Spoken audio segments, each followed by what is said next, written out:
विद्यार्थी मित्रांनो, आपण फाउंडेशन का करायचं हा प्रश्न प्रत्येक मुलाच्या व बालकाच्या मनात येतो.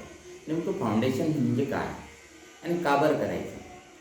तर आपण ज्या राष्ट्रीय स्तरावरच्या परीक्षा देतो, ज्यामध्ये नीट, JEE, UPSC यासारख्या परीक्षा देत असताना ज्या मुलांचा पाया मजबूत आहे ती मुलं त्यात यशस्वी होतात. साधी गोष्ट आहे, ज्या बिल्डिंगचा पाया मजबूत असतो त्या बिल्डिंग फार उंच उंच आपल्याला बिल्डिंग उभी करता येते. तसंच या करिअरचं असतं. मग ज्या विद्यार्थ्यांचा पाया पक्का आहे ते विद्यार्थी साहजिकच आपल्या जीवनामध्ये उत्तुंग भरारी घेऊ शकतात. मग जे विद्यार्थी इयत्ता 6वी पासून नीट, JEE व IAS, IPS यासारख्या परीक्षांची तयारी करतात, ते साहजिकच जे विद्यार्थी 11वी 12वी किंवा 12वी नंतर तयारी करतात ते विद्यार्थी साहजिकच मागे पडणार. जे विद्यार्थी त्यासाठी सलग 7 वर्षापासून मेहनत घेतात त्यांचा ग्राफ आणि जे विद्यार्थी फक्त 11वी 12वीमध्ये मेहनत घेतात त्यांचा ग्राफ साहजिकच जे 7 वर्ष मेहनत घेतात त्यांच्यापेक्षा कमीच असेल. म्हणून विद्यार्थ्यांनो, इयत्ता 6वी पासून आपण फाउंडेशनला सुरुवात करत आहोत. फाउंडेशनमध्ये कोणते विषय असतात हाही मुलांच्या मनात प्रश्न येतो.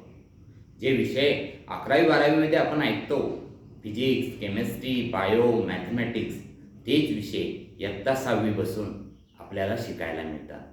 तर विचार करा की जे विद्यार्थी 11वीमध्ये हे विषय शिकणार आहेत आणि तेच विषय तुम्हाला इयत्ता 6वी पासून शिकायला मिळाले तर साहजिकच तुम्हाला ते विषय हळूहळू सोपे वाटायला लागतात आणि तुमच्या मनावरचं असलेलं दडपण जे 11वीमध्ये येतं ते साहजिकच हळूहळू कमी होतं आणि तुम्हाला त्यामध्ये रस वाटतो, आनंद वाटतो आणि जी गोष्ट आपल्याला आनंदाने शिकायला मिळते साहजिकच ती आपण फार छान शिकतो.